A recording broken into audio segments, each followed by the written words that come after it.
Hello, 10th graders. My name is Lauren Hafman, and I'm one of the Future Center counselors at Westminster Public Schools. And this video is just kind of an overview about what you're going to be working on this year as part of your future plan. So I'm going to cover a few things with you. If you do have any questions about anything that I'm covering, please feel free to reach out to me and ask whatever questions you have.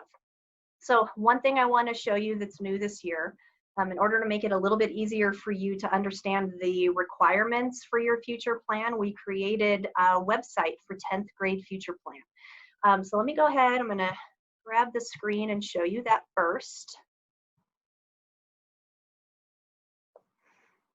All right, here we go. So the 10th grade future plan website. The reason I created this, I just wanted to make it a little bit easier for you to see what the activities were that you needed to complete each like 1 or 2 months.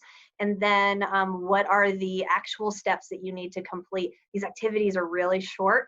They're not very complicated, but really important. So hopefully this makes it a little bit easier for you to access at any time. You can look on your phone, you can look at it at home, wherever you're at. You can check this out. So every activity then, I'm going to go first to the beginning of your survey. That's our very first activity. You'll see when you click on that, there is a step-by-step direction about what it is you need to do in order to complete the activity.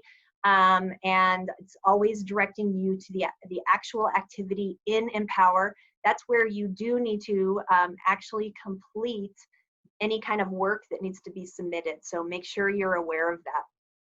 So I'm going to go ahead, let me show you in Empower what this looks like. All right, so here we are in the 10th grade future plan playlist in Empower. So we divided up the playlist into fall, winter, and spring. So the first activities obviously are in fall. Click on that.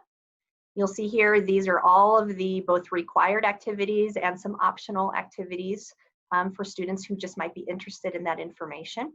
When you click on the activity, it will take you to the steps. All right, so yours should look something like this. So it'll give you the directions, and then if there's something for you to do, it's located in the activity in Empower. One thing I really wanted to stress with you, that in order to get credit, if you are taking this or you're completing these activities as part of a class, academic enrichment, Wolfpack Wednesday, then you need to make sure that you are filling out completion tickets. Every activity has some kind of a completion ticket, and it's usually even called completion ticket, where you have to, after maybe watching the video or filling out a survey, you have to answer like 1 or 2 questions, and then you drop it into your locker. So that completion ticket often is located in the very first step. Sometimes it's the very last step of the activity, but make sure you're looking for that. That's the only way that your teacher knows that, yeah, you did the activity, so you should get credit for it. So make sure you're doing that. Now, speaking of getting credit, for those of you who are in academic enrichment, Wolfpack Wednesdays, and you are getting credit for these activities, actual high school credit, I want to be very clear with you how it is, the things that you need to do in order to get that credit. So let me show you that next. All right, here we go with the expectations for 10th graders in order to get credit for academic enrichment.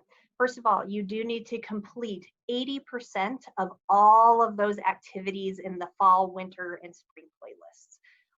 Hopefully you complete more than that. Hopefully you complete all of them. They're very simple activities. They're super easy. And we only pick topics that we think are really important or relevant. So hopefully you do complete all of the activities. But bare minimum to get credit, you do need to complete 80% of the Empower Future Plan activities.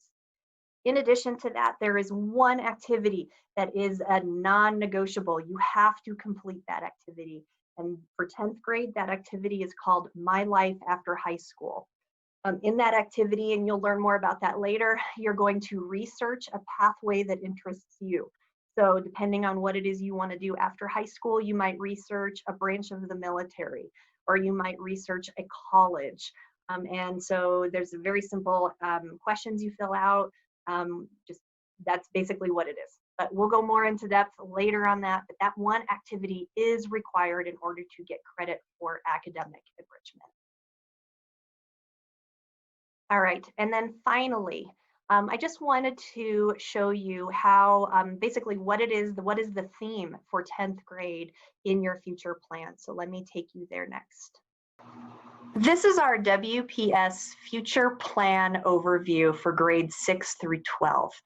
If you've been in our district prior to 10th grade, hopefully some of this is familiar, things that you might have done last year as a 9th grader or in middle school. All of these activities have been gearing you up for the 10th grade, which is when this year you're going to learn about the different pathways. So what does it mean to join the military? What is an apprenticeship? What is the difference between community college and technical college and four-year college? We're going to learn all about that this year in 10th grade. 11th and 12th grade, we really then hone in for your pathway. You're going to learn about what is the process for applying, how do you get into that pathway. So that's the focus for the future years in your future planning process. Okay, so I hope that was helpful. This is probably the longest video you will see from me. Usually my videos are going to be pretty short. I'll do a little video like this at the beginning of every one of your activities in your future plan, just so you have an idea of why it is that it's important to do this activity and why we set it up this way. If you have any questions at all about any of this work, any of these activities, questions in general about your own plan, if you want to talk more specifically, putting a plan together, please feel free to reach out to me or reach out to the Future Center. We can set up times to talk. We can do this over email. We can do Zoom meetings, whatever it is that's easy for you. That's what we're here for. So please reach out if you have any questions at all about any of this. Thanks so much for watching.